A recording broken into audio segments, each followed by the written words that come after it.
নমস্কার দর্শক বন্ধুরা, আই লাভ মৌসুমী কিচেনে সবাইকে স্বাগত। তো আজকে নিরামিষ রেসিপি নিয়ে চলে এসেছি, নিরামিষ পালং শাকের রেসিপি। তো নিরামিষ দিনে এরকম যদি একটা নিরামিষ রেসিপি হয় তো অসাধারণ। যদি তোমরা আমার চ্যানেলটা এখনও সাবস্ক্রাইব না করে থাকো তো আমার চ্যানেলটাকে সাবস্ক্রাইব করে দাও, পাশে থাকা বেল আইকনটা প্রেস করে দাও, অল নোটিফিকেশন পৌঁছে যাবে। যারা নিরামিষ খেতে পছন্দ করো তারা এইভাবে করে একবার এরকম পালং শাকটা বানিয়ে খেয়ে থাকো। এটা অসাধারণ খেতে হয়। যদি তোমরা একবার না বানিয়ে খাও তো বুঝতে পারবে না এটা কতটা দুর্দান্ত খেতে হয়। যদি এরকম একটা নিরামিষ তরকারি হয় তো আমিষ ফেলে এটা খাবে, এটা এতটাই স্বাদ খেতে হয়। যারা নতুন নতুন রান্না শিখছো তাদেরকে বলবো ভিডিওটা ফুল দেখবে, স্কিপ করবে না। ফুল ভিডিওটা দেখো আর দেখে বাড়িতে বানাও, বানিয়ে বড়দের খাইয়ে দেখো, সবাই তোমার প্রশংসাই করতে থাকবে। এটা এতটাই দুর্দান্ত হয়। তো এইভাবে করে রেসিপিটা আমি তোমাদেরকে দেখিয়ে দিচ্ছি। চলো রেসিপি স্টার্ট করছি। প্রথমে আমি নিয়ে নিচ্ছি কিছু পালং শাক। তো পালং শাকগুলো খুব ভালো করে ধুয়ে নেব। পালং শাকটা খুব ভালো করে ধুয়ে আর কেটে নিতে হবে। আর ভালো করে পালং শাক ধোবে, অনেক সময় পালং শাকের পোকা থাকে, সব থাকে, তো শাক পাতা একটু ভালো করে ধুয়ে নিতে হয়। তো দেখো প্রথমে আমি শাকগুলো ভালো করে ধুয়ে নিয়েছি, ধুয়ে তারপরে এইভাবে শাকগুলো কেটে নিয়েছি।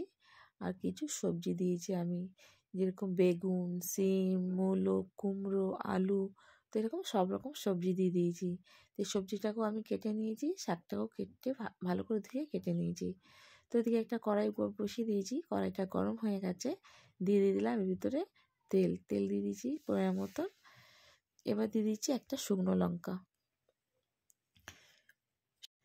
এবার দিয়ে দেবো দুটো তেজপাতা। এবার দিয়ে দিচ্ছি 1 চামচ 5 ফোড়ন। তো এবার এইগুলোকে আমি হালকা করে ভেজে নেব। তো এইভাবে হালকা করে মশলাগুলো ভেজে নিয়েছি। এর ভিতরে দিয়ে দিচ্ছি যে সবজিগুলো আমি আগে থাকতে কেটে রেখেছিলাম, সব সবজিগুলো দিয়ে দিচ্ছি। তো সবজিগুলো একটু খুব ভালো করে এইভাবে করে নেড়ে নিচ্ছি। সবজিগুলোকে খুব ভালো করে ভেজে নিতে হবে। তো এইভাবে করে আমি সবজিগুলো অনবরত ভালো করে নেড়ে দিয়েছি, দিয়ে সবজিটাকে আমি খুব ভালো করে ভেজে নিচ্ছি। তো সবজিটা খুব ভালো আমার এভাবে করে ভাজা হয়ে গেছে।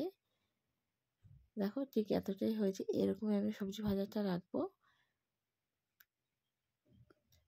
এইভাবে করে সবজিটা এর থেকে বেশি ভাজা গিয়ে সবজিটা গলে যায়, নাড়তে নাড়তে গলে যাবে, তো আমি এত ভেজেছি। এবার দিয়ে দিচ্ছি এর ভিতরে 1 চামচ আদা বাটা, 1 চামচ হলুদ, দিয়ে দিলাম ধনিয়া গুঁড়ো 2 চামচের মতন, দিয়ে দিচ্ছি জিরে গুঁড়ো 2 চামচ।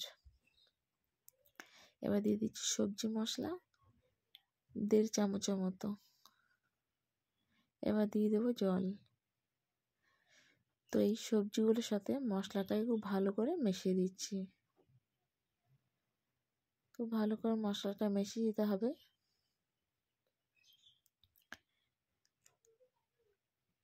এইভাবে করে সব সবজিগুলোর সাথে মশলাটা মেশানো হয়ে গেছে। এবার এটাকে আমি খুব ভালো করে রান্না করে নিচ্ছি। আর মশলাটা একটু ভালো করে কষিয়ে নিতে হবে, যেহেতু আদা আছে এই কারণে মশলাটাকে আমি খুব ভালো করে কষিয়ে নিচ্ছি।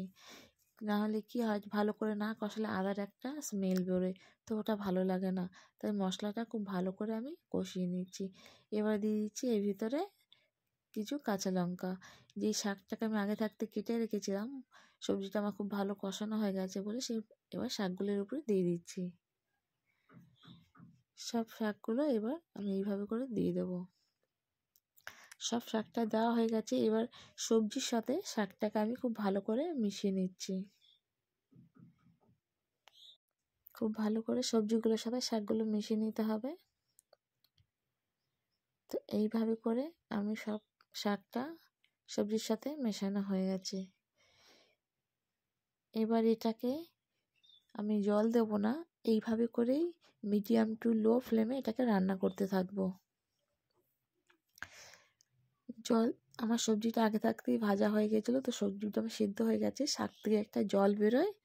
রান্নাটায় আমি আর জল দিচ্ছি না, যে শাক থেকে যে জলটা বেরোবে ওই জলেই পুরো রান্নাটা কমপ্লিট হয়ে যাবে। তো দেখো এইভাবে করে ওই শাকের জলের মধ্যেই আমি রান্নাটা করে নিচ্ছি। এবার দিয়ে দিচ্ছি লবণ। তো লবণটা আমি আগে থাকতে দিয়েছিলাম, কম হয়েছিল বলে আমি আরেকটু লবণ দিয়ে দিচ্ছি। এবার দিয়ে দেব, লবণটা দেওয়ার পর দিয়ে দিচ্ছি স্বাদ অনুযায়ী চিনি।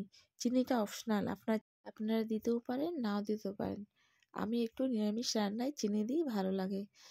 তা স্বাদ না দিলেও কোনো ব্যাপার না, স্বাদের কোনো হেরফের হয় না। তো এইভাবে করে আরও কিছুক্ষণ আমি রান্নাটা করে নিচ্ছি। তো আজকে নিরামিষ দিনে নিরামিষ এরকম একটা রেসিপি যদি বাড়িতে থাকে, অসাধারণ এক থালা ভাত তোমরা খেয়ে নেবে বন্ধুরা। এটা এতটাই খেতে ভালো হয়। তো আমার ভিডিওটা স্কিপ করো না, ফুল দেখো, ভালো লাইক করো, শেয়ার করো, পাশে থাকা বেল আইকনটা প্রেস করে দাও। By friend.